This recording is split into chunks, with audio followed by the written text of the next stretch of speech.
सदृश गोपिन प्रेम प्रकट कलयुग ही दिखायो।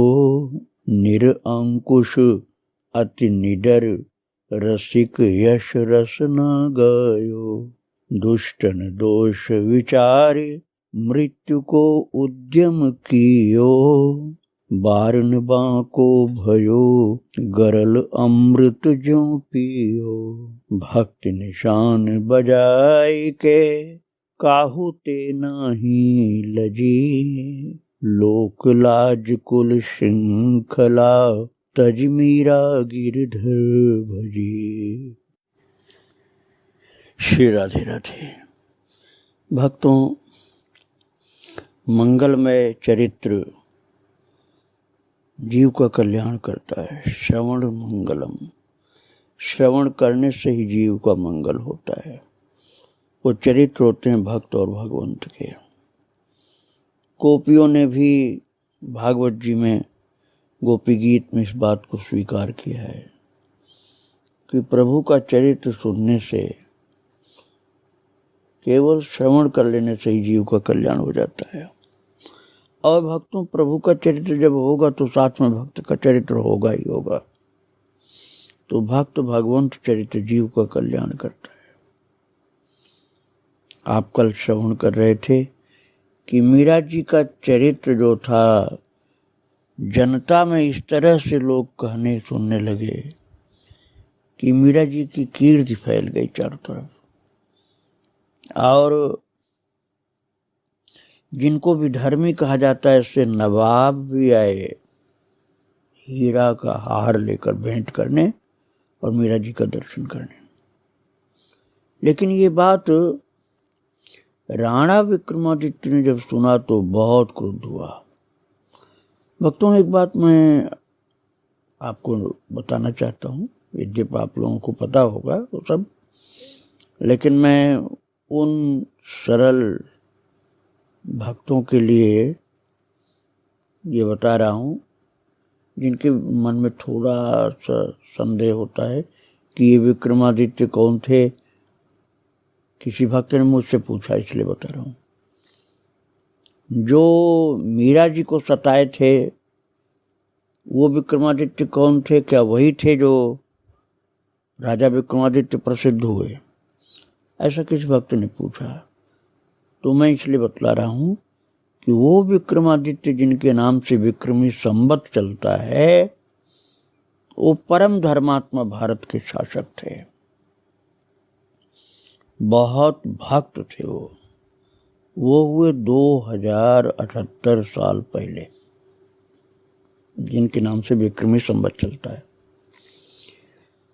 और जिन विक्रमादित्य की बात मैं आपको आजकल सुना रहा हूँ मीरा जी के चरित्र में, इनका वास्तव में नाम तो विक्रमादित्य था, लेकिन इनको लोग कहते थे राणा विक्रम।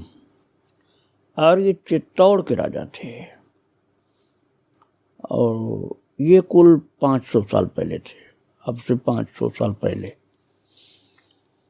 तो ये धर्मात्मा नहीं थे जिनकी चर्चा आप सुन रहे हैं, चित्तौड़ के राजा विक्रमादित्य की। वो धर्मात्मा नहीं थे। धर्मात्माओं को सताने वाले, संतों को भक्तों को सताने वाले थे विक्रमादित्य। और इनको विक्रम ही ज़्यादा कहा जाता था, राणा विक्रम। और महाराज विक्रमादित्य जो भारत के शासक हुए 2000 साल पहले, वो तो संतों भक्तों के सेवक थे। उन्होंने तो संपूर्ण भारत के तीर्थों का जीर्णोद्धार किया था। अयोध्या जी, श्री वृंदावन धाम, ब्रजभूमि, अयोध्या धाम और सभी भारत के तीर्थों का जीर्णोद्धार किया था। और परम भक्त थे। देवी देवता, राजा, सब लोग उनका दर्शन करने आते थे। और ये तो बहुत प्रसिद्ध बात है कि वो अपने सिंहासन पर जब बैठते थे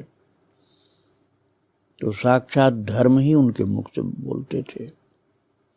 इसलिए उनका निर्णय बहुत सच्चा होता था। तो जो 2078 साल पहले विक्रमादित्य महाराज हुए, परम धर्मात्मा राजा, उनकी बात मैं आपको नहीं सुना रहा हूँ। मैं अभी आपको सुना रहा हूँ चित्तौड़ के राजा विक्रमादित्य की बात, जिनको राणा विक्रम कहा जाता था ज़्यादातर, जिन्होंने भोजराज के छोटे भाई के रूप में जन्म प्राप्त किया था और जिनकी सांसारिक दृष्टि से मीरा जी भावी थी, लेकिन उन्होंने भक्ति को पहचाना नहीं और भक्तों के प्रति श्रद्धा भाव न होने से उन्होंने मीरा जी को भी बहुत सताया था। उन्होंने जब सुना राणा विक्रम ने कि नवाब आया था, हीरों का हार भेंट किया भाभी श्री को, तो ये खबर आकर के उदा ने दिया था। उदा ने पूछा कि आपने सुना नहीं है क्या? तो बताया पूरा। तो राणा बोला कि उसने मेरी खानदान के अर्थात सिसोदियों की नाक कटवा दी। अब क्या करें? उदा ने बताया कि सारंगपुर का नवाब आया था, मंदिर में बैठकर उसने मीरा जी के भजन सुने, बातचीत की, हीरों की एक कंठी भेंट की है। अब वो राणा नासमझी के कारण इसको अमंगल मान रहा था, मीरा जी के भजन गाने और किसी के आकर दर्शन करने को। वो तो बोला कि मैं मुंह दिखाने लायक भी अब नहीं रहा किसी को, मेरे खानदान की इज्जत खत्म हो गई। महाराज, उस मूर्ख ने तो यहाँ तक कह दिया कि मैंने कौन से पाप किए थे जो ये आकर के यहाँ मेरी भाभी बनी। अब आप समझिए बुद्धि का कितना पतन हो चुका था। नहीं तो वो भाव विभोर होकर रोता कि मेरे कितने बड़े भाग्य हैं कि इतनी बड़ी संत मेरे घर में आई। लेकिन ये नहीं था, वो नास्तिक था और भक्त द्रोही था। इसलिए उसके मन में बहुत बुरे बुरे विचार आए मीरा जी को सताने के लिए। और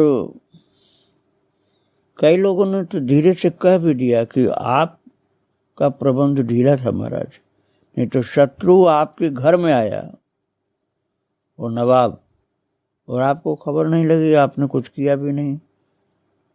लोगों का संकेत था कि मीरा जी का क्या दोष है, आपको ये सब काम देखना चाहिए, आप तो राजा हैं। मीरा जी के यहाँ तो जो भी आएगा वो सबको बराबर मानती हैं, भक्त हैं वो भगवान की। तो उदा ने भी ये कहा था कि भाई तुम तो राजा हो, तुमको देखना चाहिए था कि कौन आ रहा है, तुम्हारे सैनिकों को देखना चाहिए। तो महाराज अब उनको तो जो धर्मात्मा सलाहकार थे वो सब थे नहीं, हटा दिया था सबको। वो बकबक करता रहा कि इसको भाभी को चाहिए था हीरे मोती तो मुझसे कहती, मैं नहीं देता क्या? मेरी इज्जत खत्म कर दिया, मुसलमान आए हमारे महल में। और भक्तों, मीरा जी ने मुसलमान के रूप में नहीं देखा था, नवाब को भक्त के रूप में देखा था, श्रद्धावान के रूप में देखा था। और वास्तव में जो भगवान का भक्त हो उसकी जाति नहीं देखनी चाहिए। जाति को देखने का मतलब कि आपने भक्ति से ज्यादा ऊंची जाति को मान लिया, लेकिन भक्ति सर्वोपरि होती है। इसलिए भक्ति की सीमा के अंदर जा करके जाति मजहब ये सब खत्म हो जाते हैं।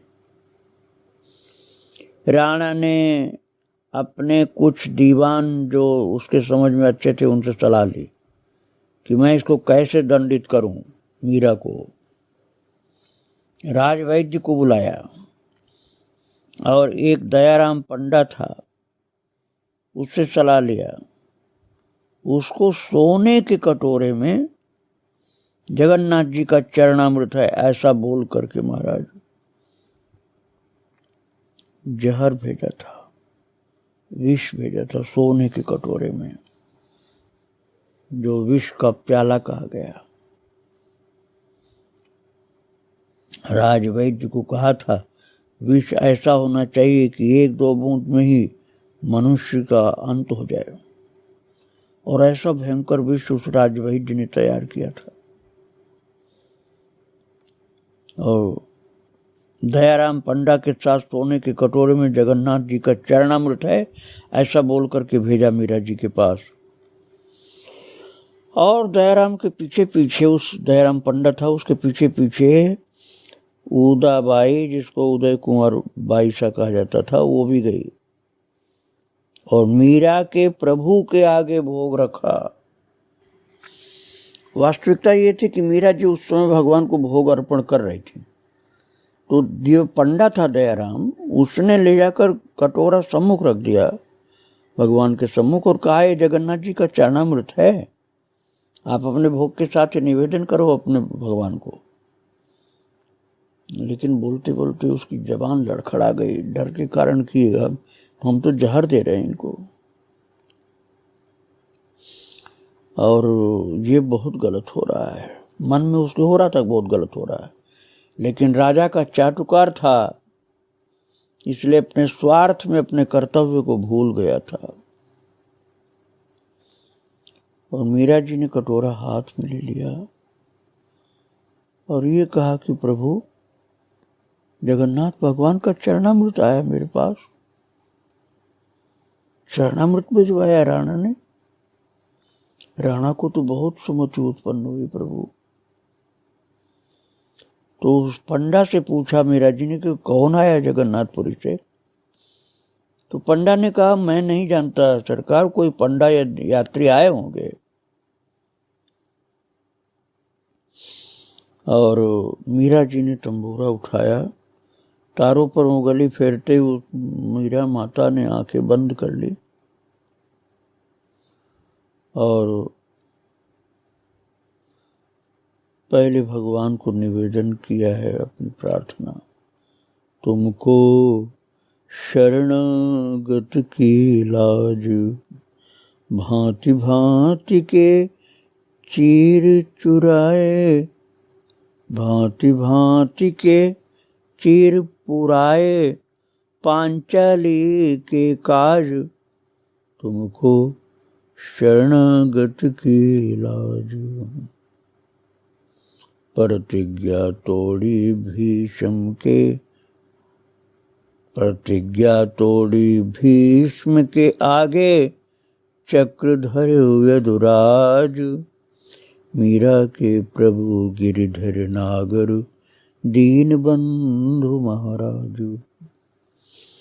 और महाराज जो ये जहर का प्याला आया था, ये मीरा जी के हाथ में उनकी सहेलियां दासियां देख रही थी, चंपा गोमती आदि दासियां देख रही थी, और जो 4 दासियां मीरा जी की हानि के लिए रखी गई थी वो देख रही थी और घबरा रही थी कि स्वामी जी क्या कर रहे हैं। हाथ में ले लिया जहर का प्याला और उनकी आंखों में आंसू आ गए महाराज। और वो हम कहने लगे कि महाराज इन देवी को क्यों सता रहे हैं, क्या चाहते हैं इनसे। भजन गा कर करके भाव विभोर मीरा ने फिर आंखें खोल करके दोनों हाथ से कटोरा संभाल कर उठाया है और हल्की सी मुस्कान के साथ कि प्रभु आपका चरणामृत, मुख से लगाया। और उदा देख रही थी और उदा के भाभी थी मीरा जी, तो उसने देखा कि भाभी का वो शांत स्वरूप, निश्चल मुस्कुराहट, प्रेम पूर्ण नेत्र और भगवान का अथाह विश्वास। तो उसके मन में आया कि भाभी नहीं जानती कि आज राजा उनके ऊपर कितने रुष्ट हैं कि जहर का प्याला भेजा है। और जो एक दासी मर चुकी थी जहर पीने के कारण, मिथुला, उसकी भी मीरा जी को याद नहीं और ये खुद ये जहर पीने जा रही हैं। और उदा के मन में आ रहा था, जो ननद थी, कि मैं भी राणा की हाँ में हाँ करके उसका साथ दे रही हूँ, मुझको ये भाभी के मारने पर क्या मिल जाएगा, पाप ही तो होगा, मुझको भी पाप लगेगा। और यदि नहीं मरी तो भगवान का कोप उतरेगा, और पता नहीं उन्हें पिछले जन्म में क्या किया है कि पति की न सेवा मिली, न माँ बनने का सौभाग्य मिला, और मैं आज की बड़ा भारी पाप करने जा रही हूँ। ये सोच सोच करके उदा घबरा उठी महाराज। उदा को लगा कि उसने जीवन भर पाप ही पाप किया है, आज मीरा जैसी भाभी को मैं मार कर और पाप बढ़ाने जा रही हूँ। फिर मन में आया कि अभी तो कुछ नहीं बिगड़ा है, चेत जा उदा और कर ले प्रायश्चित, मानव जन्म बीता जा रहा, बिगाड़ मत, और बाद में करेगी ही क्या, इसलिए सावधान हो जा। ऐसी बातें उसके मन में आने लगी। उधर चीख पड़ी, जब उठाया मुंह के पास लगाया, मीरा जी ने जहर का कटोरा सोने का जब वो लगाया अपने मुख के पास पीने के लिए, तो उधर चीख पड़ी, भाभी मारा, भाभी रुक जाइए। मीरा ने तो खोलकर पूछा, क्या बात है? बोली, ये विषय है भाभी, ये विषय आप मत आरोगो। हाथ पकड़ लिया उदा ने। स्वयं ही मारने के लिए आई थी, लेकिन अब उसके अंतरात्मा उसको धिक्कार रही थी। वो चिल्ला पड़ी, अब विष है, आप मत पियो इसको, राणा ने विष भेजा तुम्हारे लिए। महाराज मीरा जी तो हंस करके बोली, आप जागते हुए भी सपना देखती हैं? ये तो श्री जी महाराज ने, राणा जी ने जगन्नाथ भगवान का चरणामृत भेजा है। पंडित जी सामने खड़े हैं, चरणामृत लेकर के आए हैं। क्या हो गया है उदा आपको? उदा ने कहा, आप मान जाओ मेरी बात, जहर मत पियो। मीरा जी ने कहा, ये कैसे हो कि मैं चरणामृत भगवान का नहीं पीऊं? अरे मेरे प्रभु का चरणामृत आया है जगन्नाथपुरी से, मैं भला क्यों नहीं पीऊंगी? भक्तों, मीरा जी ने कहा, यदि जहर भी हो तो हम तो ठाकुर जी को अर्पण कर दिए हैं, अब ये उनका प्रसाद है, अब मैं इसको नहीं तिरस्कृत कर सकती हूँ, मुझे पीना है, अब तो भगवान का भोग है। और कटोरा उठाया, होठ से लगा करके पलक झपकते ही मीरा जी संपूर्ण विष को जो प्याला भरा हुआ था पी गई, और कटोरा सम्मुख पंडित जी की तरफ सरका करके कहा, लीजिए आप कटोरा, पधारिए। पंडित जी ने कांपते कांपते हाथों से कटोरा उठाया, डगमगाते पर्दों से चले, और डगमगाते डगमगाते उनके पद पड़ रहे थे, चरण डगमगा रहे थे। मीरा जी ने देखा कि ये तो डरता डरता जा रहा है, और मीरा जी ने फिर एक तारा उठाया और बोली, चंपा घुंघरू ले आ, आज तो प्रभु के सम्मुख नाचूंगी मैं। तो महाराज घुंघरू बांध करके मीरा ने नाचना शुरू किया। पग घुंघरू बांध मीरा नाचे रे, मैं तो मेरे सांवरिया की आप ही हो गई दासी रे, लोग कहें मीरा भई बावरी, न्यात कहें कुल नासे रे, बिसरो प्यालो राणा जी भेजो, पीवत मीरा हांसी रे, मीरा के प्रभु गिरिधर नागर, सहज मिला अविनाशी रे, पग घुंघरू बांधू मीरा नाचे रे। मीरा जी गा रही हैं, अब कह रहे विष का प्याला राणा ने भेजा, लेकिन मैंने तो भगवान का चरणामृत मान के पिया। और दासियों की आंखों से आंसू गिर रही थी। ऊदा चकित होकर देख रही थी, अब भाभी लगता है वो गिर जाएगी, अब बचेगी नहीं। लेकिन मीरा जी गाए जा रहे हैं, उनके ऊपर कोई जहर का असर ही नहीं हो रहा। और वो तो प्रेम विभोर हैं। और ऊदा घबरा करके वहां से चली कि इनके ऊपर तो कुछ हुआ ही नहीं। दासियां चिपक गई हैं सब मीरा जी से कि आपको कुछ हो तो नहीं रहा, तो जहर पी था आपने जो पी लिया।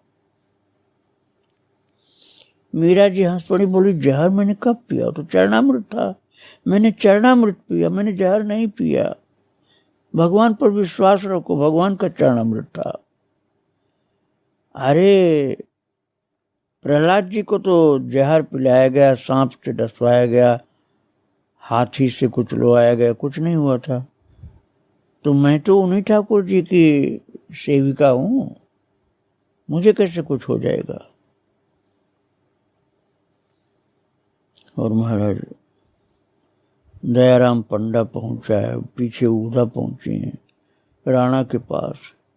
राणा ने पूछा दयाराम पंडा से कि क्या मीरा ने जहर पी लिया। उसने कहा हाँ महाराज पी लिया उन्होंने। तो क्या हुआ, बोले कुछ भी नहीं हुआ। और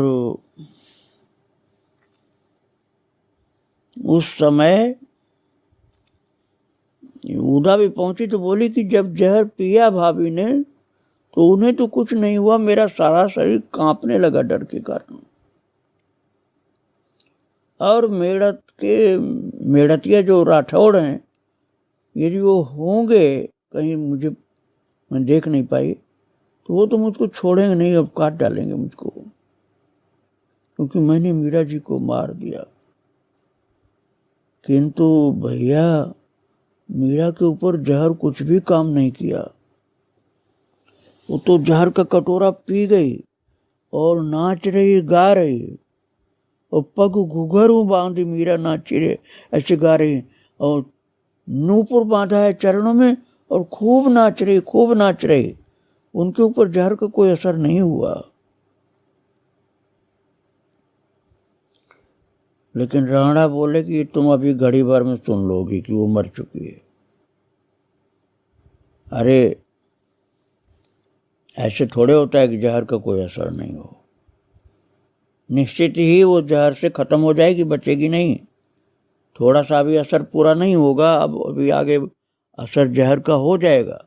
राणा ऐसा बोल रहा था। विक्रम राणा ने पूछा, उदा तुम ठीक से बताती क्यों नहीं, कैसे कैसे हुआ है। उदा ने कहा मैं क्या बताऊं, मैं भी दयाराम पंडा के साथ तमाशा देखने गई थी। चरणामृत के नाम को सुनकर के प्रसन्न हो गई हूँ। उन्होंने एक भजन गाया और प्याले को उठाकर होठों से लगा लिया। ये देख करके मुझसे रहा नहीं गया, तो मैं जाकर उनको रोकने लगी कि ये जहर है मत पियो। लेकिन उन्होंने सहज ही पी लिया और उनके चेहरे पर कोई शिकन नहीं हुई, कोई दुख नहीं हुआ। और उन्होंने तो घुंघरू बांधा पाँव में और नृत्य करने लगी और गा रही थी, नृत्य कर रही थी। ऊदा ने अपनी सलाह दी राणा को, कहा भैया हम लोगों को अभी नहीं सताना चाहिए मीरा को, क्योंकि वो भक्त हैं भगवान की। अब भक्तों ऊदा के जीवन में परिवर्तन आना शुरू हो गया।